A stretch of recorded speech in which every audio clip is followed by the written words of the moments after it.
I wonder what it feels like to be adopted by a chupacabra. I wonder how does it feel like to get hit by a lightning.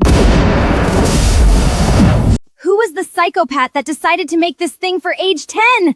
Ah! Hello everyone, welcome back, and if you're new here, please like and subscribe. So today I'm going to talk about the Minimax H3 because this model is actually on par with seedance. Like literally there's maybe like 2 points difference between the two, so they are almost equally at the same level. And this is local, like you can just run it on your computer. And there's a lot of people who were achieving crazy things like making it work with a 3060. Yes, the rendering time is going to be expectedly a lot.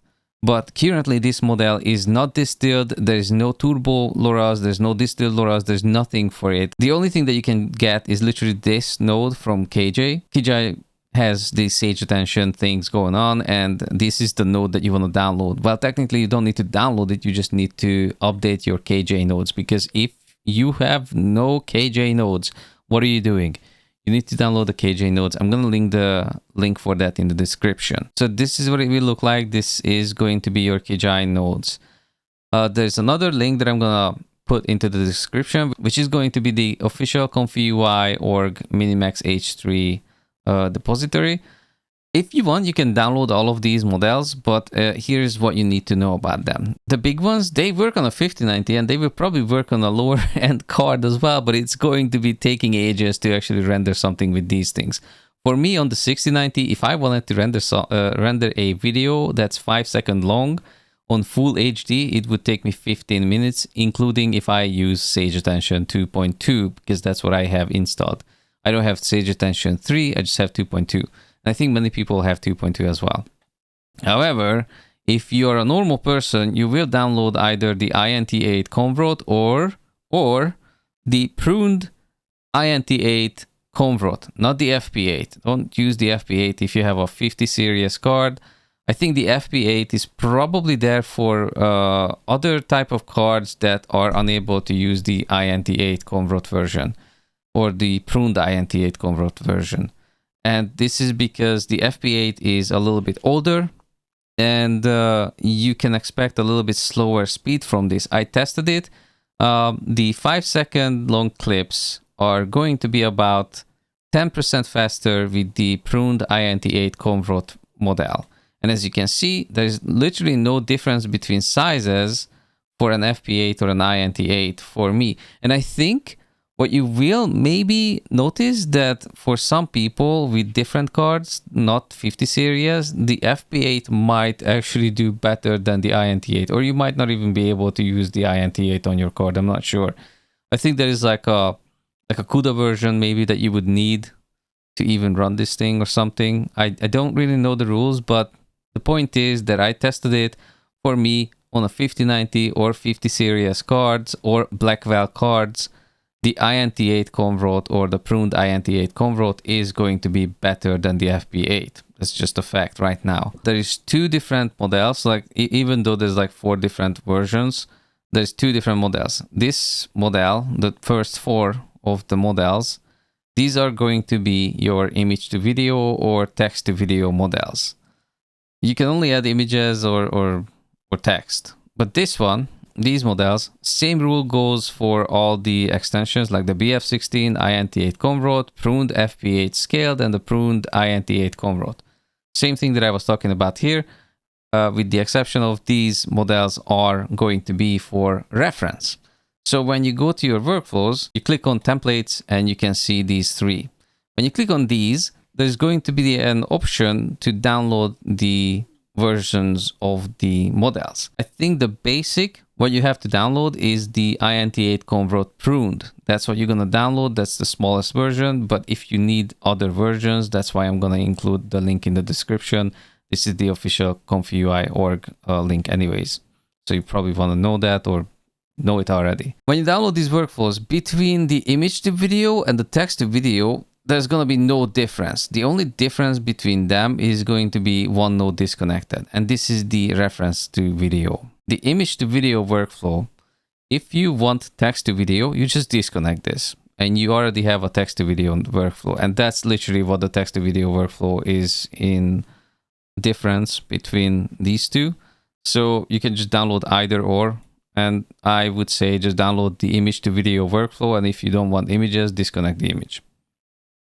And the reference to video, it looks different because it has like a bunch of references. So like you have reference images, you have a reference video, you have a reference video with audio, and you have reference audio as well.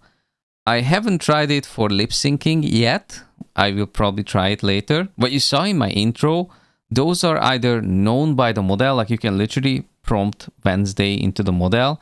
It's gonna look about 95% accurate to Wednesday. Or you can get a picture, which I did here, and then you can just drop it into your workflow and then use that. However, what I did in my workflow, because this is great, you can add an image, but the basic workflow has this type of upscaling or downscaling more like, where it scales the image, but it also kind of stretches the image or pushes it together. So what I did is that I added a proper resize image v2, which is a normal Kijai node as well. So if you actually download the Kijai nodes, you're gonna have this node as well. And you're gonna need it because you need sage attention. And with this node, you can actually accurately resize the image, so it's not gonna be weird. And it crops it a little bit. So if you look at it, like it crops down a little bit from the top and the bottom, but it will be actually accurate and it will have the correct size. And about the sizes, we have a cheat sheet now. So that's really cool about ComfyUI to actually include a freaking cheat sheet here, because you will probably gonna need to use this. I would say if you can, just run a bunch of things on the lowest resolution. When you're actually running text to video, you're gonna get really, really extremely accurate videos. When you are running image to video workflows, it's gonna be a high dependency on the quality of the image and what's on the image. If I want to make the video like I did with the Wednesday image on a 0.5 megapixel, the eye details are gonna be lost. Even though the size of the person, the character, is literally the same as the size of Wednesday on this picture, the eye details are going to be lost. So because of those things, I would have to equalize the rendering with just doing really close to full HD or full HD render. It depends on the image. Like you can sometimes get away with, I don't know, 720p. Keep that in mind when you're actually generating your stuff.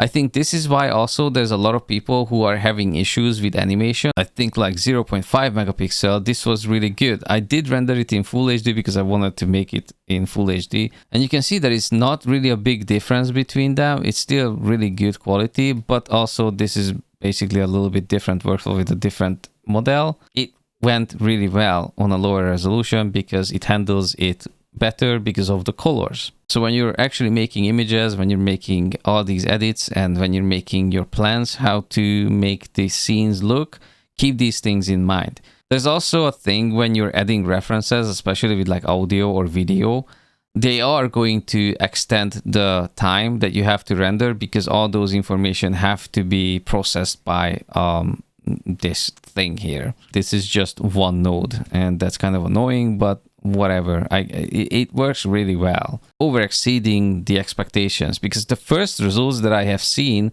were very mixed. Now, as for like how many steps you need, as I have said, I think you can get away with like 10 to 15 steps if you are really, really tight in time.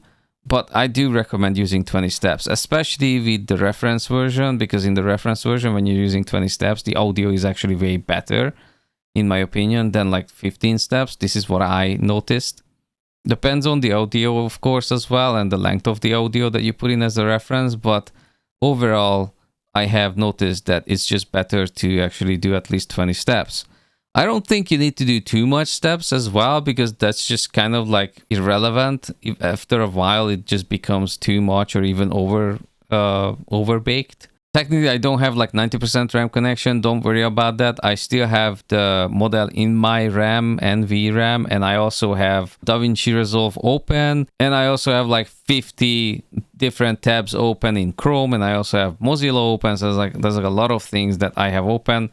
This is not going to be your normal state when you're using this model, but when you are actually generating, this is probably what you have to expect from this model, unless you have like a multiple RTX 6000 rig with like 5 terabytes of RAM. However, as I have said, we are very much at the beginning, so this speed what we see now is going to be only faster, and the quality is already great, and you can test everything on the smallest size. And if you have older cards, I think there's already a guy who actually made a GGUF version of this. Like, this thing is happening so fast, I didn't really have even time to catch up on some of the information out there. I just know one thing. There's a lot of people who have a lot of different cards, 30 series, 40 series, between 8 gigabytes of VRAM and 32 gigabytes of VRAM, and between like 32 gigs of RAM and like God knows how much RAM. So all of these people are combining nodes together, and it very much seems like that this model with the new version of ComfyUI is actually working really well. And I don't know if I mentioned this earlier, maybe I did, but ComfyUI had a problem with the dynamic VRAM that they introduced a month ago. They fixed that. So that's why it's working so well for everyone, because the dynamic VRAM isn't just really good for small VRAM cards. And where to find these workflows, I am going to put them up on my Discord and on my Patreon. If you prefer Discord, come join my Discord. The link is in the description. And if you prefer Patreon, you can go to Patreon. Everything is free and everything is available. You don't have to subscribe to anything. I think maybe it just requires you to join my Patreon, but that's free. So it costs you nothing to do that. So that's about it. Thank you for watching, and I hope you enjoy it. See you in the Discord if you want to join. Bye.